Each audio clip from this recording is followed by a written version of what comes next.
श्री स्वामी समर्थ सगळ्यांना। उद्या 24 जुलैला बुधवारी संकष्टी चतुर्थी आहे। तर ही संकष्टी चतुर्थी आषाढ महिन्यातली आहे आणि उद्या संकष्टी चतुर्थीचा चंद्रोदय रात्री ठीक 9:48 आहे। तर चतुर्थीला आपण वेगवेगळे उपाय हे करत असतो। प्रत्येक तिथीनुसार आपण घरामध्ये काही सेवा, काही उपाय, काही तोडगे हे आपल्या घरासाठी आणि घरातल्या व्यक्तींसाठी करत असतो। जसं की आपण अमावस्याला काही उपाय करतो, पौर्णिमेला काही उपाय करतो, एकादशीला गायीसाठी आपण उपाय करतो। तर अशाच पद्धतीचे सगळे जे उपाय असतात ते त्या त्या तिथीला आपल्याला योग्य फळ देत असतात।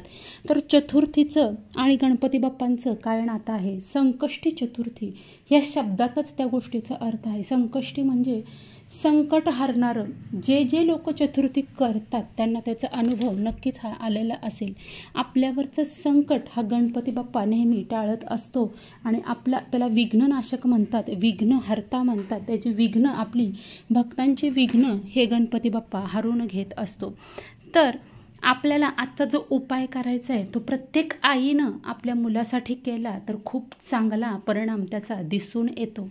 मुलं हट्टी असतील, ऐकत नसतील, मुलांची अभ्यासात प्रगती नसेल किंवा मुलं थोडी मोठी असतील आणि त्यांच्या शिक्षणात पुढच्या आणि नोकरीमध्ये अडचणी येत असतील किंवा नोकरीमध्ये त्यांना प्रमोशन वगैरे मिळत नसेल किंवा नोकरीमध्ये बरेच अडथळे येत असतील, तर ह्या सगळ्यांसाठी आपल्या मुलांसाठी, मुलींसाठी आई हा हिरव्या मुगाचा उपाय करू शकतो। हा उपाय ज्यांनी केला आहे आजपर्यंत त्यांना त्याचे अनुभव खूप चांगले आलेले आहेत। मागच्या काही व्हिडिओमध्ये सुद्धा मी हा हिरव्या मुगाचा उपाय सांगितला होता।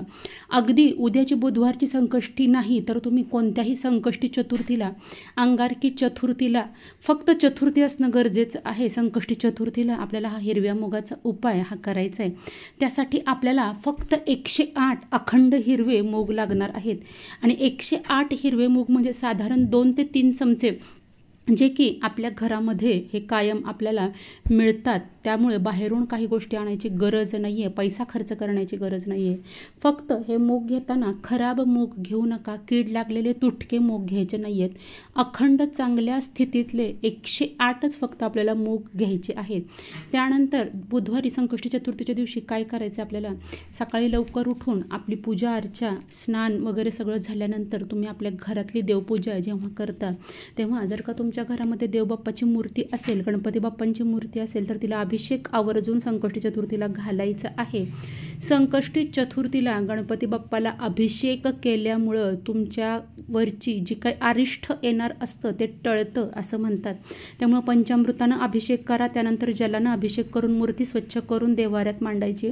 आपल्याला दुर्वा हा गणपती बाप्पाला अर्पण करायचं आहे आणि गणपतीला कायम लाल जास्वंदाचं फूल अतिशय प्रिय आहे, ते द्यायचं आहे, ते व्हायचं आहे गणपतीच्या चरणावर। आणि पिवळ्या रंगाची फुलांची माळ आपल्याला गणपती बाप्पाला अर्पण करायची आहे। हे शक्य नसल्यास किमान तुम्ही पूजा, दिवा, अगरबत्ती करायची आहे। त्यानंतर आपल्याला हा उपाय दिवसभरात कधीही करता येतो, पण जर का सकाळी उपाय केला तर ठीक।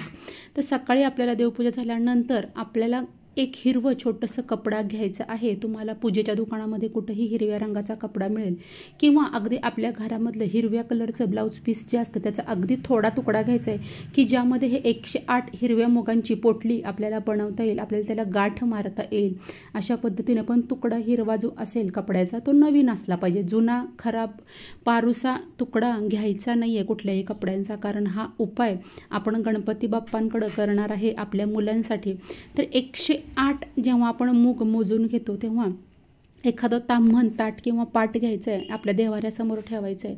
त्यामध्ये हे हिरवं कपडा पसरायचा आहे आणि त्यामध्ये एक मूग असं करत त्या कपड्यावर आपल्याला एक मूग ठेवायचं आहे। आणि प्रत्येक मूग ठेवताना ओम गम गणपतये नमः, ओम गम गणपतये नमः, ओम गम गणपतये नमः अशा पद्धतीचा जप करायचा आहे। आपल्या गणपती बाप्पाचा अत्यंत सोपा मंत्र आहे ओम गम गणपतये नमः आणि प्रभावी मंत्र आहे। जर का तुम्ही हे मनापासून केलं तर 100% तुम्हाला ह्याचा रिझल्ट मिळणार। तर ओम गम गणपतये नमः असं प्रत्येक मूग घेताना बोलायचं आहे, म्हणजे तुमचा 108 वेळा या मंत्राचा जप होतो। आणि सगळे मूग आपल्या कापडामध्ये जमा झाल्यानंतर त्याला एक गाठ मारायची करायची आहे, त्याची पोटली बनवायची आहे आणि ती गणपती बाप्पाच्या चरणाजवळ ठेवायची आहे. गणपती बाप्पाची मूर्ती नसेल तर गणपती बाप्पाचं फोटो जवळ ठेवायची. अगदी फोटो आणि मूर्ती नसेलच तुमच्या घरी तर एक जी सुपारी असते ती गणपती स्वरूप म्हणून त्याची पूजा त्या दिवशी करायची. त्याला गंध अक्षदा फुलं व्हायचेत आणि गणपती म्हणून सुपारीची पूजा जेव्हा करतो त्याच्यासमोर आपल्याला ही पोटली ठेवायची आहे.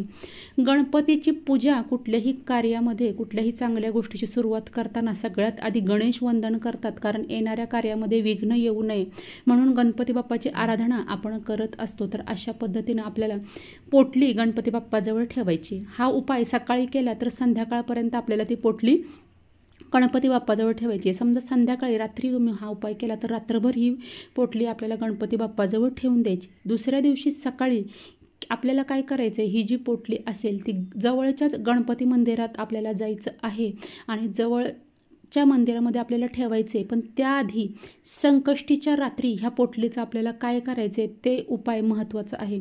दिवसभर आपल्याला ठेवायचे आणि रात्री जर का तुम्ही हा उपाय केला तर साधारण एक 10 ते 15 मिनटं तरी गणपती बाप्पाच्या पायाजवळ आपल्याला ही पोटली ठेवायची. त्यानंतर रात्री ती पोटली आपल्या मुलांच्या उशाजवळ ठेवायची, उशीखाली ठेवायची आहे. जिथं मुलं झोपतात तिथं ठेवायची आहे. जर का तुम्ही 2 मुलांसाठी हा उपाय करत असाल तर 2 पोटल्या बनवायच्यात. 108 वेगवेगळे आपल्याला मूग घ्यायचे आहेत.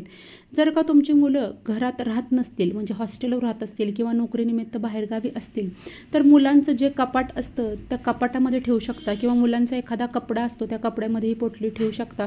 रात्रभर संकष्टी चतुर्थीच्या दिवशी ही पोटली आपल्याला ठेवायची आणि दुसऱ्या दिवशी जवळच्या गणपती मंदिराजवळ जाऊन गणपतीच्या चरणाजवळ ही हिरव्या मुगांची पोटली अर्पण करायची. अर्पण करताना गणपती बाप्पाला आपल्याला प्रार्थना करायची की आपल्या मुलांची अभ्यासात प्रगती होऊ दे, नोकरीमध्ये प्रगती होऊ दे, नोकरीमधले अडथळे दूर होऊ देत किंवा मुलांचं आजारपण असेल, मुलं ऐकत नसतील, तुमच्या ज्या काही समस्या असतील त्या अगदी मनोभावे आपल्या गणपती बाप्पांजवळ सांगायच्या आहेत. शक्य झाल्यास तिथं बसून तुम्ही एकदा गणपती अथर्वशीर्ष म्हणू शकता. शक्य नसेल तर मनोभावे प्रार्थना करून आपल्याला मंदिरात पाठीमागं न बघता एकदा का पोटली ठेवली की पाठीमागं वळून न बघता आपल्याला मंदिरातून डायरेक्ट घरी यायचं आहे. असं तुम्ही प्रत्येक संकष्टीच्या दिवशी करू शकता जोपर्यंत तुम्हाला त्याचा परिणाम हा मिळत नाही. पण जर का तुम्ही अत्यंत श्रद्धेनं आणि मनात भाव असेल तर ह्या गोष्टींचा फरक तुम्हाला लगेचच जाणवायला सुरुवात होईल. नक्की हा 108 हिरव्या मुगांचा उपाय करून बघा. खर्चिक अजिबात नाही आहे आणि साधा सोपा पद्धतीचा उपाय आहे. 108 मूग घरामध्ये गणपतीजवळ अर्पण करायचे. म्हणताना ओम गम गणपतये नमः तर जप करायचे आणि ही जी पोटली बांधलेली आहे ती रात्री मुलांच्या उशाजवळ ठेवायची. दुसऱ्या दिवशी गणपती मंदिराजवळ गणपतीच्या चरणाजवळ अर्पण करून यायचं आहे. इतका सोपा उपाय आहे. गणपतीला कधीही तुळस आपल्याला अर्पण करायची नाही आहे. ही गणपतीची पूजा करताना कायम लक्षात ठेवा. इच्छापूर्ती करणारा गणेश मंत्र काय आहे त्याचा व्हिडिओ ऑलरेडी आपल्या चॅनलवर पोस्ट केलेला आहे. पाहिला नसेल तर नक्की जाऊन पहा. आपली इच्छा पूर्ण करणारा इष्टदेव म्हणून गणपती बाप्पाला ओळखलं जातं. तर आपण गणपती बाप्पाची जितकी सेवा करू तितकं आपल्या मुलांसाठी अतिशय चांगलं आहे. जर का तुम्ही पहिल्यांदाच माझ्या चॅनलवर आला असाल नवीन आणि हा व्हिडिओ तुम्हाला आवडला असेल तर आपल्या व्हिडिओला लाईक आणि चॅनलला सबस्क्राईब करायला अजिबात विसरू नका. व्हिडिओला लाईक, शेअर, कमेंट करा.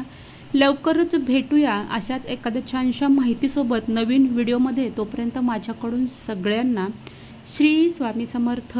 गणपती बाप्पा मोरया. मंगलमूर्ती मोरया.